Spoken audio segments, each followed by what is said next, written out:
परमात्मा को ऋषि मुनियों ने जाना है और ऋषि मुनि ही अपनी तपस्या के बल से उनके रहस्यों को समझ पाए हैं। और यही कारण है कि भारत विश्व का गुरु है और रहेगा भी। ब्रह्म ऋषि श्री देवराह बाबा एक ऐसे महान महामुनि जिनकी दया सब पर बराबर रही है। बड़े से बड़े राष्ट्रपति, प्रधानमंत्री, राष्ट्राध्यक्ष, बड़े बड़े वैज्ञानिक बाबा के दर्शन करते थे, उनसे उन रहस्यों को समझा करते थे जो आम व्यक्ति के लिए अज्ञात हैं। और इसी श्रृंखला में एक पत्रकार श्री देवराह बाबा के दर्शन में पहुंचे। बाबा ने उनको कई सारी बातें बताईं। पत्रकार बड़े जिज्ञासु थे। वे बाबा से ऐसी और बातें भी समझना चाहते थे। पत्रकार महोदय ने बाबा से पूछा, बाबा, कुछ लोग आपको सुभाष चंद्र बोस का गुरु बताते हैं, इस बात में कहाँ तक सच्चाई है गुरुदेव, हमें बताएं। पत्रकार जी की ये बात सुनकर श्री बाबा हंसने लगे।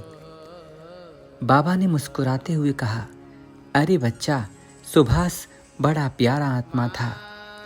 बच्चा, उन्होंने बहुत कष्ट झेला है, देश को आजाद कराने के लिए बड़ी तपस्या की है। बच्चा, वे लोग किसी का विश्वास नहीं करते थे। बच्चा, सुभाष हमारा प्यारा आत्मा है।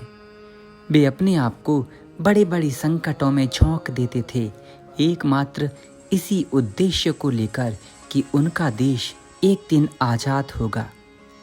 न जाने कितने दिनों तक वे लोग जंगल में भूखे प्यासे रह जाते।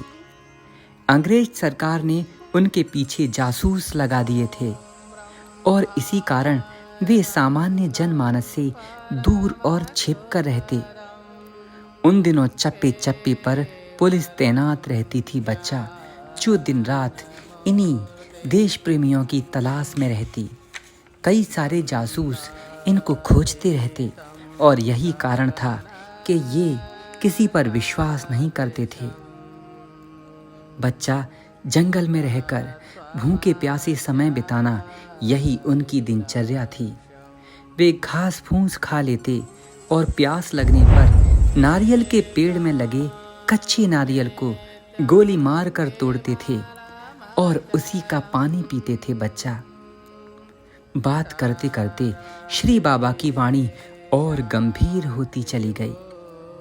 आजादी के पहले की वे सब बातें बाबा बताने लगे, अखबार और किताबों में भी नहीं लिखी गई। श्री बाबा की त्रिकाल दृष्टि देखकर पत्रकार बाबा से और भी बातें पूछने लगे। बाबा की इतनी गहरी समझ देखकर वे हैरान रह गए एवं बाबा से बहुत प्रभावित हुए। गर्मियों के दिन थे।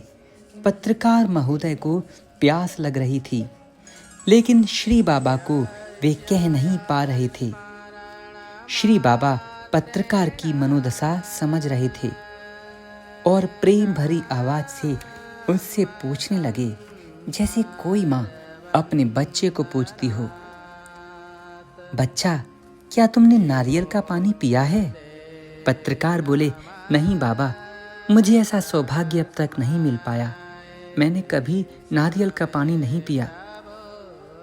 बाबा ने हंसकर कहा, अच्छा बच्चा, तुम्हें प्यास लगी होगी, ये लो, आज नारियल का पानी पियो। इतना कहकर बाबा ने एक बड़ा कच्चा नारियल मचान से पत्रकार की ओर नीचे फेंका। आज से 40 वर्ष पहले, जब आसपास कोई मार्केट नहीं होती थी, आश्रम से कई मील दूर तक कोई बाजार नहीं, ना ही कोई दुकान जहाँ ये सुविधाएं उपलब्ध हों, आखिर बाबा के पास नारियल कहाँ से आया? और अभी अभी बाबा कुछ देर पहले ही नारियल की चर्चा कर रहे थे कि कैसे देशभक्त नारियल पीकर अपनी प्यास बुझाते। पत्रकार ऐसा सोच ही रहे थे कि बाबा ने हंसकर कहा, बच्चा, मुझे कहीं आना जाना नहीं पड़ता, ये सब मेरी इच्छा मात्र से ही होने लगता है। अब बच्चा प्रसाद लो और घर को जाओ, फिर दर्शन में आना। पत्रकार ने बाबा को दंडवत प्रणाम किया और सोचते रहे इन महायोगी की इस लीला को, और समझ पाए कि कैसे योगी हमारे देश की रक्षा करते हैं, कैसे सारे इतिहासों का पता इन्हें रहता है। श्री बाबा उसी कोटि के योगी हैं जैसे भगवान शिव। भगवान शिव अवधरदानी सदा बागंबर ओढ़ कर रहते, श्री बाबा भी मृगछाला को धारण करते थे। भगवान शिव महायोगी, देवताओं के भी गुरु। उसी प्रकार श्री देवराह बाबा योगियों के गुरु एवं योग की सभी विद्याओं के पारंगत अष्टांग योग सिद्ध श्री देवराह बाबा सरकार, जिनके दर्शन में आने वाला प्रत्येक भक्त अपने आप को धन्य महसूस करता, चाहे वो नेता हो या एक छोटा किसान। बाबा सबको समान प्रेम करते, इसीलिए तो बाबा सबको समान संबोधन से बुलाते। प्यारे आत्मा, ये बाबा का प्रिय संबोधन था।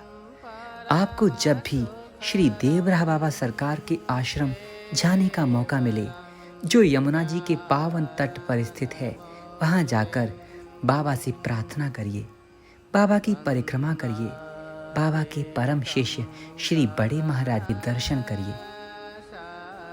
कोई भी जिज्ञासा अथवा समस्या हो, श्री गुरुदेव उनका निदान अवश्य करेंगे। जय श्री हरि।